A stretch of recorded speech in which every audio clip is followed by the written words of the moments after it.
नमस्कार, मैं सुष्मिता मिश्रा। आप देख रहे हैं 4 PM न्यूज नेटवर्क। यूपी की राजनीति में इन दिनों 2 लेटर चर्चा में है। पहला लेटर रायबरेली के लिए सोनिया गांधी का है और दूसरा पीलीभीत की जनता को लिखा गया वरुण गांधी का। गांधी परिवार से जुड़े दोनों दिग्गजों के यूपी के लेटर पॉलिटिक्स को ट्रेंडिंग कर दिया है। चुनाव से पहले यूपी में ऐसा पहली बार नहीं हुआ है जब किसी नेता ने लेटर लिखा, जनता को संबोधित किया। इससे पहले अटल बिहारी वाजपेयी जैसे दिग्गज नेता जनता के बीच अपने पत्र के माध्यम से पहुंचते रहे, लेकिन उन्होंने राजनीति से संन्यास लेने के लिए ऐसा ही किया है। आपको बता दें, 2004 से रायबरेली से लोकसभा चुनाव लड़ने वाली सोनिया गांधी ने 13 फरवरी को राजस्थान से राज्यसभा का नामांकन भरा। अगले ही दिन 14 फरवरी को उन्होंने रायबरेली वासियों के नाम एक चिट्ठी लिखी। इसमें उन्होंने इस बात का जिक्र किया कि अब वे लोकसभा चुनाव नहीं लड़ेंगे, मगर उनके मन और प्राण हमेशा रायबरेली के पास ही रहेंगे। नमस्कार, मेरा परिवार दिल्ली में अधूरा है, वह रायबरेली आकर आप लोगों में मिलकर पूरा होता है। ये नेह नाता बहुत पुराना और अपनी ससुराल से मुझे सौभाग्य की तरह मिला है। रायबरेली के साथ हमारे परिवार के रिश्ते की जड़ें बहुत गहरी हैं। आज़ादी के बाद हुए पहले लोकसभा चुनाव में आपने मेरे ससुर फिरोज गांधी जी को यहाँ से जिताकर दिल्ली भेजा। उसके बाद मेरी सास इंदिरा गांधी को आपने अपना बना लिया। तब से अब तक यह सिलसिला जिंदगी के उतार चढ़ाव और मुश्किल भरी राह पर प्यार और जोश के साथ आगे बढ़ता गया और इस पर हमारी आस्था मजबूत होती चली गई। इसी रोशन रास्ते पर आपने मुझे भी चलने की जगह दी। सास और जीवन साथी को हमेशा के लिए खोकर मैं आपके पास आई और आपने अपना आंचल मेरे लिए फैला दिया। पिछले 2 चुनाव में विषम परिस्थितियों में भी आपने एक चट्टान की तरह मेरे साथ खड़े रहे। मैं यह कभी नहीं भूल सकती। यह कहते हुए मुझे गर्व है कि आज मैं जो भी कुछ हूँ आपकी बदौलत हूँ और मैंने इस भरोसे को निभाने की हर कदम कोशिश की है। उन्होंने आगे लिखा, अब स्वास्थ्य और बढ़ती उम्र के चलते मैं रायबरेली से अगला लोकसभा चुनाव नहीं लड़ूंगी। इस निर्णय के बाद मुझे आपकी सीधी सेवा का अवसर नहीं मिलेगा, लेकिन यह तय है कि मेरा मन प्राण हमेशा आपके पास रहेगा। सोनिया गांधी ने अपने पत्र में रायबरेली के लिए लिखा, आप भी हर मुश्किल में मुझे और मेरे परिवार को वैसे ही संभाल लेंगे जैसे अब तक संभालते आए हैं। उनकी इस बात से यह तय है कि उन्होंने रायबरेली को मैसेज दिया है कि अब उनकी जगह परिवार का ही कोई सदस्य यहाँ से चुनाव लड़ेगा। सोनिया गांधी के साथ रायबरेली में प्रियंका गांधी ने मां के लिए प्रचार प्रसार किया था। राजनीतिक जानकारों की माने तो सोनिया गांधी की जगह रायबरेली से प्रियंका गांधी को टिकट दिया जा सकता है। ऐसा ही कुछ पीलीभीत लोकसभा सीट से 2 बार सांसद रहे वरुण गांधी ने लिखा, इस बार वरुण गांधी यानी पीलीभीत से चुनाव नहीं लड़ेंगे। पीलीभीत में नामांकन की लास्ट डेट 27 मार्च थी। इससे पहले भाजपा ने उनकी जगह जितिन प्रसाद को टिकट दे दिया। नामांकन के अंतिम दिन तक वरुण गांधी शांत रहे। इसके बाद 28 मार्च को उन्होंने चुप्पी तोड़ी और पीलीभीत के लिए ओपन लेटर लिख दिया। इस लेटर में वरुण गांधी ने क्या कुछ लिखा हम आपको बताते हैं। पीलीभीत वासियों को मेरा प्रणाम। आज जब मैं यह पत्र लिख रहा हूँ तो अनगिनत यादों ने मुझे भावुक कर दिया।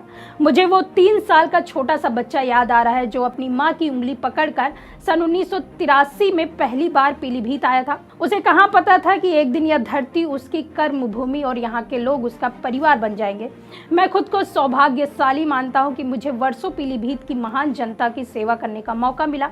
महज एक सांसद के तौर पर ही नहीं बल्कि एक व्यक्ति के तौर पर भी मुझे परवरिश और मेरे विकास में पीलीभीत से मिले आदर्श, सरलता और सहृदयता का बहुत बड़ा योगदान है। आपकी प्रतिनिधि होना मेरे जीवन का सबसे बड़ा सम्मान रहा है और मैंने हमेशा अपनी क्षमता से आपके हितों के लिए आवाज उठाई। एक सांसद के तौर पर मेरा कार्यकाल भले ही समाप्त हो रहा हो, पर पीलीभीत से मेरा रिश्ता अंतिम सांस तक खत्म नहीं हो सकता। सांसद के रूप में नहीं तो बेटे के तौर पर सही, मैं आजीवन आपकी सेवा के लिए प्रतिबद्ध हूँ और मेरे दरवाजे आपके लिए हमेशा पहले जैसे ही खुले रहेंगे। मैं राजनीति में आम आदमी की आवाज उठाने आया था और आज आपसे यही आशीर्वाद मांगता हूं कि सदैव यह कार्य करता रहूं, भले ही उसकी कोई भी कीमत चुकानी पड़े। मेरा और पीलीभीत का रिश्ता प्रेम और विश्वास का है जो किसी राजनीतिक गुड़ा भाग से बहुत ऊपर है। मैं आपका था, आपका रहूंगा। वरुण गांधी ने अपने लेटर में कहीं भी भाजपा या चुनाव का जिक्र नहीं किया।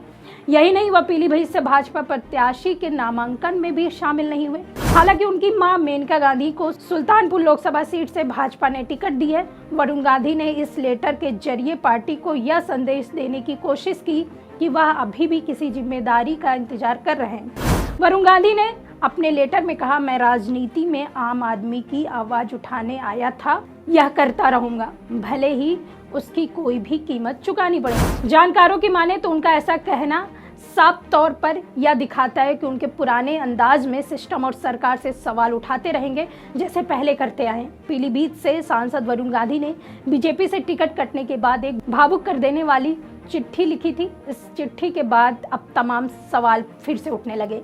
उन्होंने अपनी इस चिट्ठी के जरिए पीलीभीत से लोगों के प्रति स्नेह जताया, जबकि अपनी मां को याद कर भावुक नजर आए। लेकिन तमाम अटकलों के बीच एक बार फिर से तमाम सवाल इस चिट्ठी के बाद उठने लगे हैं। वरुण गांधी अपने पत्र के जरिए स्पष्ट कर दिया है कि उनका पीलीभीत से पुराना रिश्ता रहा है। पीलीभीत का रिश्ता प्रेम और विश्वास का है, जो किसी राजनीतिक गुणा भाग से बहुत ऊपर है। लेकिन इस पत्र के अंतिम में उन्होंने कहा, मैं आपका था, आपका हूँ, आपका रहूँगा। इस पत्र के जरिए उनके पीलीभीत के प्रति अपनी प्रतिबद्धता तो जताई ही, लेकिन पूरे पत्र में उन्होंने बीजेपी का कहीं भी जिक्र नहीं किया। इन दोनों पत्र से एक बात साफ होता है कि सोनिया गांधी जिस तरह से रायबरेली से किसी भी गांधी परिवार को मैदान में उतरने की चाह रख रही, तो वहीं पीलीभीत से वरुण गांधी बीजेपी से एक बात का जिक्र जरूर करते नजर आए कि पीलीभीत अभी भी उनको कहीं ना कहीं उम्मीद है कि बीजेपी अहम रोल जरूर देगी। लेकिन अब सवाल ये उठ रहा है कि वरुण गांधी आखिर में करेंगे क्या, और अगर वरुण गांधी को कुछ इस चुनाव में करने को नहीं मिला तो क्या वो चुनाव नहीं लड़ेंगे या फिर राजनीति छोड़ देंगे। जानकारों के मुताबिक अभी तक ये बात सामने आई कि सपा और कांग्रेस उनको खुले हाथ से अपनाना चाहती है, लेकिन अभी तक वरुण गांधी की तरफ कोई भी बात सामने नहीं आई है। देखने वाली बात होगी कि क्या होता है। वरुण गांधी क्या वास्तव में कांग्रेस के साथ मिलेंगे या फिर ऐसे ही जनता की आवाज़ बुलंद करते रहेंगे। ऐसे ही खबरों के लिए आप देखते रहिए 4 PM न्यूज़ नेटवर्क। मैं सुष्मिता, नमस्कार।